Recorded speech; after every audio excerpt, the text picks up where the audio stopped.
Jammu Kashmir Jammu Srinagar highway पर आतंकवादियों ने बीएसएफ के काफिले को अपना निशाना बनाया है, हमला किया है और इस हादसे में बीएसएफ के 6 जवानों के घायल होने की खबर आ रही है। इस हमले के बाद एक शव भी बरामद किया गया है, लेकिन अभी यह साफ नहीं हो पाया है कि यह शव आतंकवादी का है या किसी नागरिक का, लेकिन बीएसएफ के काफिले पर यह हमला किया गया है। जम्मू श्रीनगर हाईवे पर आतंकवादियों ने यह हमला किया है। हमारे साथ अश्विनी कुमार हमारे संवाददाता इस वक्त जुड़ चुके हैं। अश्विनी, क्या खबर है, कहाँ यह हमला किया गया, किस तरह से निशाना बनाया गया और अभी क्या स्थिति है? जी सैयद, ये अभी करीबन कुछ समय पहले जो है जम्मू श्रीनगर नेशनल हाईवे पर नरसू जगह है जो कि चिनानी और समरोली के बीच में है। वहाँ बीएसएफ की कार्रवाई जो है श्रीनगर के जो जवान जो छुट्टी से आते हैं बाकी देश से, वो श्रीनगर जा रहे थे और अगर प्रोटेक्शन थे वहाँ पर वो चाय पी रहे थे। ऊपर से पहाड़ी से वो आतंकवादियों ने के ऊपर ग्रेनेड अटैक कर दी। उसके बाद फायरिंग हुई और लगातार फायरिंग चल रही है। अभी तक 6 या 7 जवान जो है बीएसएफ के जवान जख्मी हो गए हैं। 3 को जो है उधमपुर शिफ्ट किया जा रहा है और वहाँ पर एक डेड बॉडी पड़ी हुई है। बीएसएफ ने कहा कि वो उनके जवान की बॉडी नहीं है, वो ये मिलिटेंट है या सिविलियन है अभी कोई पता नहीं है, मगर रुक रुक के जो है फायरिंग चल रही है क्योंकि पूरा जंगली इलाका है ऊपर का और चांसेस ये है कि टेररिस्ट वहाँ से भाग भी जाए क्योंकि काफी समय करीबन 15 साल पहले इस तरह का जो वाकया पहले भी आया था और आज यहाँ पर हाईवे पर दोबारा अटैक किया है। लेकिन इसके बाद, इस हमले के बाद अश्विनी, इन आतंकवादियों की धरपकड़, इन्हें मार गिराने के लिए कोई जवाबी कार्रवाई, कोई किसी तरह का ऑपरेशन? जी, स्पेशल ऑपरेशन ग्रुप और बाकी के आर्मी के लोग भी वहाँ पहुंच चुके हैं। ऑपरेशन जो है पूरा कॉर्डर कर दिया गया है और आतंकवादियों के जो ऊपर का इलाका है, जो नरसू का ऊपर का इलाका फॉरेस्ट एरिया है काफी, तो वहाँ से उनका भागने के काफी चांसेस है और वो इलाका भी वहाँ पर फायरिंग चल रही है और पूरा जो हाईवे सील कर दिया गया है और उधमपुर के बाद जो पूरा इलाका जो है पूरा ट्रैफिक जैम हो चुका है। वहाँ पर जो ट्रैफिक मूवमेंट बिल्कुल बंद हो चुकी है दोनों साइड से, खुद साइड से भी और उधमपुर साइड से भी, और किसी भी गाड़ी को जाने नहीं दिया जा रहा है क्योंकि इनकाउंटर की जगह वहाँ से जो रेस्क्यू ऑपरेशन मेन चल रहा है कि इस वक्त बीएसएफ के जवान जितने भी जख्मी हैं उनको जो है उधमपुर हॉस्पिटल पहुंचाया जा सके क्योंकि ये हमला था और सुबह ही ये कार्रवाई जो है जम्मू रेलवे स्टेशन से श्रीनगर के लिए रवाना हुई थी। जी अश्विनी, धन्यवाद फिलहाल आपका, और जानकारी हासिल करेंगे आपसे। तो बीएसएफ के काफिले पर हमला किया है और यह हमला हुआ है श्रीनगर हाईवे पर। दूसरी तस्वीर हरदा में ट्रेन हादसे की है। मध्य प्रदेश के हरदा में 2 ट्रेन हादसों का शिकार हुई हैं। राहत और बचाव का काम पूरा कर लिया गया है। देर रात यह हादसा हुआ है। 100 से ज़्यादा लोग घायल हुए हैं। 24 लोगों की मौत की खबर आई है। मिट्टी धंसने से मिट्टी निकली ट्रैक के नीचे से और ट्रैक धंस गया, जिसकी वजह से हादसा हुआ। तो दोनों तस्वीरें यहां आपके सामने।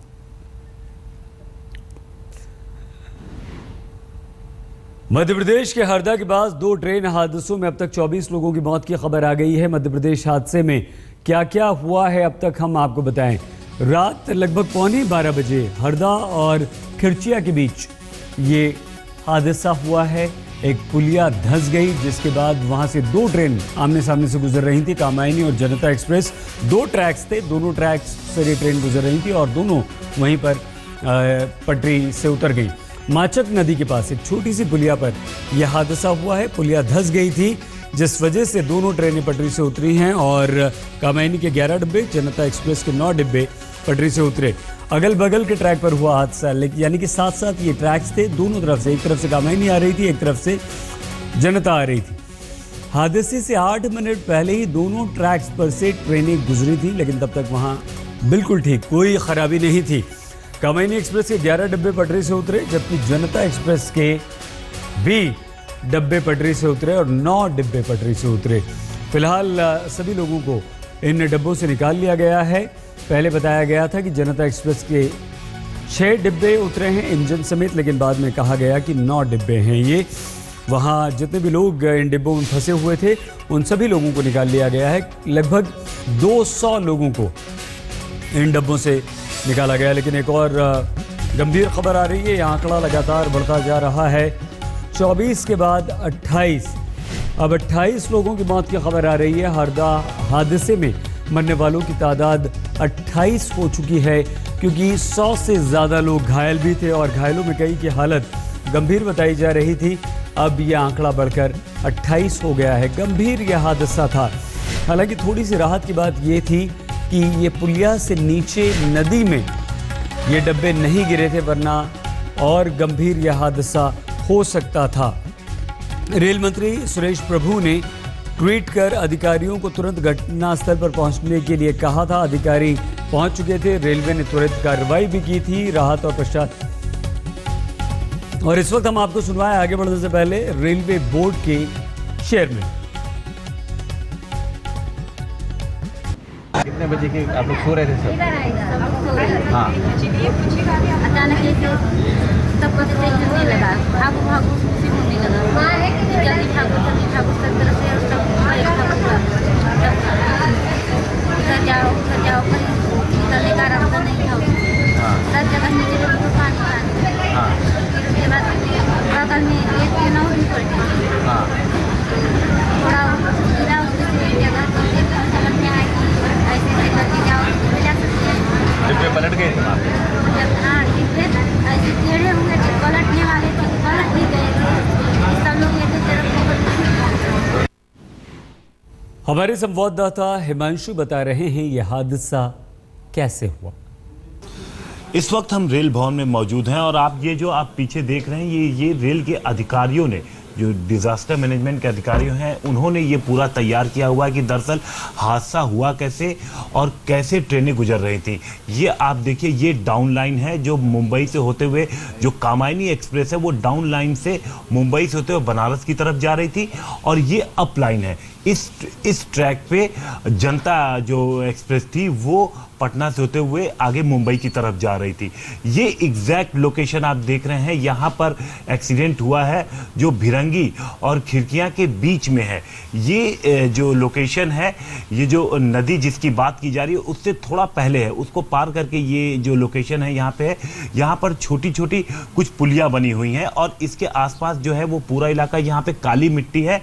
और बताया जा रहा है कि जब 8 मिनट पहले इस ट्रेन से कामायनी के जाने से पहले, जब 8 मिनट पहले इधर से ट्रेनें गुजरी थी तो सब कुछ एकदम नॉर्मल था। लेकिन 8 मिनट बाद ही जब 11:30 बजे के आसपास कामायनी और जनता एक्सप्रेस की ट्रेनें पहुंची तो न सिर्फ वहां पे बहुत ज्यादा अचानक से पानी वहां पर आ गया था, बल्कि वो जो मिट्टी थी, जो काली मिट्टी थी, उसकी वजह से जो ऊपर की जो ट्रैक्स थे वो टिल्ट कर गए थे, जिसकी वजह से यहां पर डिरेलमेंट हुई। 6 बोगियां कामायनी एक्सप्रेस की और 4 बोगियां जनता एक्सप्रेस की टोटल डिरेल हुई हैं। लगातार बचाव का काम जारी है। मौके पर कई सारी टीमें पहुंच गई हैं और उनकी कोशिश है कि जो लोग डिब्बे में फंसे हुए हैं उन्हें बाहर निकाला जाए। रेल राज्य मंत्री मनोज सिन्हा ने कहा कि ये हादसा तेज बारिश, पानी के तेज बहाव की वजह से, मिट्टी खिसकने से जो पुलिया धसी उस वजह से हुआ। घायलों को अस्पताल पहुंचाया जा चुका है। जो यात्री थे उन्हें भी सुरक्षित स्थान पर पहुंचाया जा चुका है। ट्रैक हटाने का काम प्रारंभ हुआ है। एक बार ट्रैक हटे तो पूरी जानकारी दी जा सकेगी। कमिश्नर रेलवे सेफ्टी को जांच के निर्देश दे दिए गए हैं। मृतकों के परिवार को 2 लाख रुपया और गंभीर रूप से घायलों को 50,000 रुपया देने की घोषणा एक्स ग्रेसिया रेल मंत्री जी ने की है।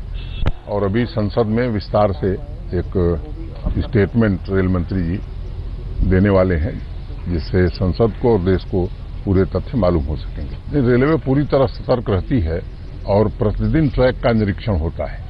उस दिन भी निश्चित रूप से हुआ होगा, लेकिन अब अचानक बहाव बढ़ जाए तो मैं समझता हूं कि ये अनअवॉइडेबल सिचुएशन होती है और इसे मैं एक प्राकृतिक आपदा की श्रेणी मानता हूं, कोई मानवीय भूल नहीं मानता। मध्य प्रदेश के हरदा में 2 ट्रेन हादसे हुए हैं। अभी तक 28 लोगों की मौत की खबर आ रही है। जनता एक्सप्रेस चली थी पटना से और वहां मौजूद हैं हमारे संवाददाता कुमार अभिषेक। 013201 जनता एक्सप्रेस जो कि सोमवार की रात तकरीबन 11:55 पर खुली थी, वो मध्य प्रदेश के हरदा में दुर्घटनाग्रस्त हुई है। पटना जंक्शन पर एक सूचना के लिए कंट्रोल रूम बनाया जा रहा है। हालांकि उसके पहले हेल्पलाइन नंबर जारी कर दिए हैं जो दानापुर रेलवे डिवीजन है, और हेल्पलाइन नंबर में जो नंबर दिया गया है वह है 0612 2206967। राजेंद्र नगर से लोकमान्य तिलक टर्मिनल से ये ट्रेन 3 तारीख की रात को खुली थी। जो दुर्घटनाग्रस्त हुई है उसमें S1, S2 और साथ साथ 2 जनरल बॉगी हैं, जिसमें अभी तक जो सूचना मिल रही है उसके मुताबिक 20 लोगों की मौत हुई है। हालांकि इस ट्रेन में कितने लोगों की मौत हुई है इसकी अभी तक कोई पुख्ता जानकारी नहीं है। हालांकि पटना जंक्शन पर जरूर नंबर दे दिए गए हैं, लेकिन शायद लोगों तक अभी ये बात नहीं पहुंची है, क्योंकि यहां पर इंक्वायरी अभी भी बहुत कम देखी जा रही है। कैमरामैन नदीम आलम के साथ कुमार अभिषेक, पटना आज तक।